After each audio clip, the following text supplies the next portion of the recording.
Tahun-tahun ini hingga ke depannya adalah tahun berbahaya. Tabrakan antara Muslim, Rusia, dan Tiongkok versus Amerika, Sekutu, dan Israel akan semakin menjadi-jadi. Karena itu penting untuk kita terus memonitor gerakan saudara kita yang lagi ditindas oleh kaum Zionis yang mencaplok tanah Palestina dari sejak tahun 1920-an hingga saat ini, yang setiap tahunnya lahan warga Palestina semakin mengecil hingga tinggal 20%-an saja di tahun 2023 ini dari 100% luasan lahan Palestina di tahun 1917.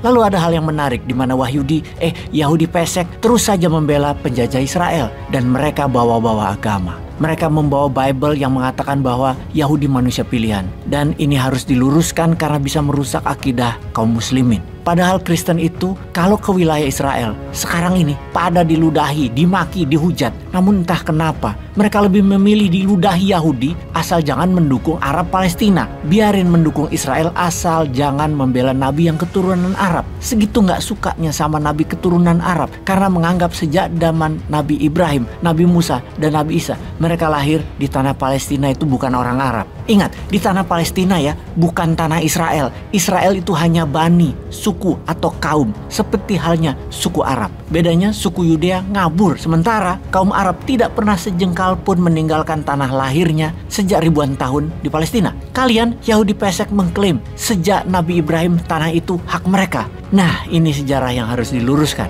Begini-begini pelajaran pesantren Bosman, ya paham juga walaupun ilmunya sedikit. Namun demi menjelaskan kepada Yahudi pesek, maka pelajaran sejarah tanah Palestina harus kita jelaskan. Catatan pertama bagi kami kaum muslim, bahwa semua nabi itu muslim, semua nabi itu Islam. Nabi Ibrahim itu muslim, Nabi Musa itu muslim, Nabi Isa itu muslim, juga Nabi Muhammad SAW. Kita tahu mereka kaum Yahudi pesek di tanah air ini membawa dalil ke 2000 tahun sebelum Masehi untuk mengklaim bahwa Palestina adalah wilayah mereka. Dan untuk itu, kalau mereka bawa dalil ke 2000 tahun sebelum Masehi, ya kita jelaskan juga ke tahun tersebut. Emang kita takut? Kita ke masa lahirnya Nabi Ibrahim. Di mana Nabi Ibrahim lahir?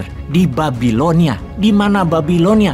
Di Mesopotamia, Irak. Jadi bukan lahir di tanah Palestina. Nabi Ibrahim itu dikenal juga dengan nama Abraham, istilah Nasrani. Abram kalau kata orang Ibrani. Nabi Ibrahim merantau ke Palestina, pindah ke Hebron karena dia berasal dari keturunan Arab, dan di sana di Hebron bertemu dengan Sarah. Kemudian bertemu dengan Siti Hajar yang melahirkan Nabi Ismail. Kita semua tahu Nabi Ibrahim dengan Siti Sarah kemudian melahirkan Nabi Ishak. Pertanyaan sekarang, apa agama Nabi Ismail? Apa agama Nabi Ishak? Apa agama Nabi Ibrahim? Semuanya Muslim, semuanya Islam. Apa buktinya mereka Muslim? Kita lihat apa peninggalan mereka. Yang ditinggalkan mereka adalah Masjidil Aqsa dan Masjidil Haram. Masjidil Aqsa untuk Nabi Ishak, Masjidil Haram untuk Nabi Ismail. Jadi jelas sudah ya, yang didirikan Nabi Ibrahim adalah masjid. Lalu di mana agama Kristen? Ya belum ada. Agama Kristen lahir 300-an tahun setelah Nabi Isa tiada di Rekonsilinea zaman Kekaisaran Romawi Konstantinus.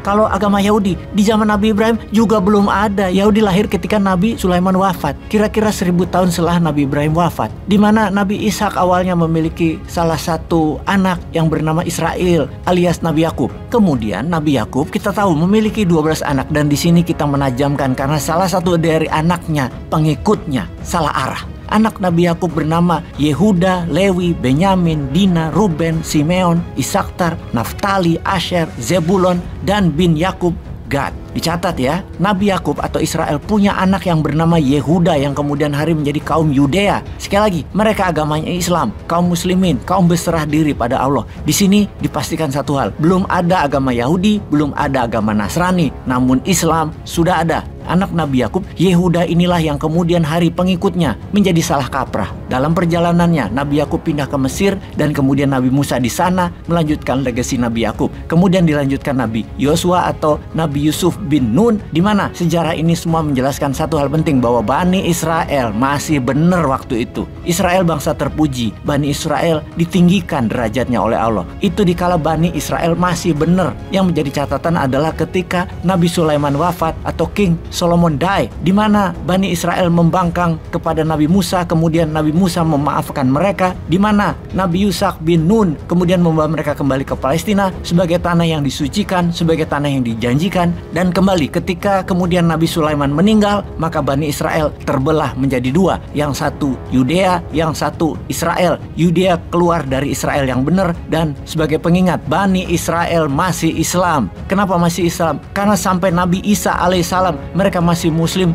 Sementara Yudea mereka membangkang dan membunuh banyak para nabi. Nabi Sam'un dibunuh kaum Yudea. Nabi Samuel dibunuh kaum Yudea. Nabi Zakaria dibunuh kaum Yudea. Nabi Yahya dibunuh kaum Yudea. Bahkan kaum Yudea, yaitu kaum Yahudi lah yang menuduh Bunda Maria berzina dengan Yusuf. Jadi kalau dilihat memang kaum Yudea inilah yang memang membangkang dan melawan kebenaran Allah. Jadi klaim Yahudi, klaim kaum Yudea yang membentuk negara Israel adalah membungkus sejarah seakan mereka adalah yang berhak atas tanah Palestina. Kita jadi rancu Israel, kaum Yudea, dan agama Yahudi. Lalu mana bangsa yang ditinggikan derajatnya oleh Allah, yaitu keturunan Nabi Ibrahim yang benar. Dan ini bisa merupakan mereka warga Palestina sekarang. Bisa juga kalian di seluruh persada dunia ini yang memegang teguh berserah diri kepada Allah, membantu sesama umat manusia, menegakkan kebenaran hakiki, dan saling menghormati hak serta kewajiban masing-masing. Kalau mencaplok lahan orang, pakai mesin pembunuh militer, membunuh warga sipil, di mana keturunan Nabi yang meninggikan derajat itu? Ya enggak lah. Peace.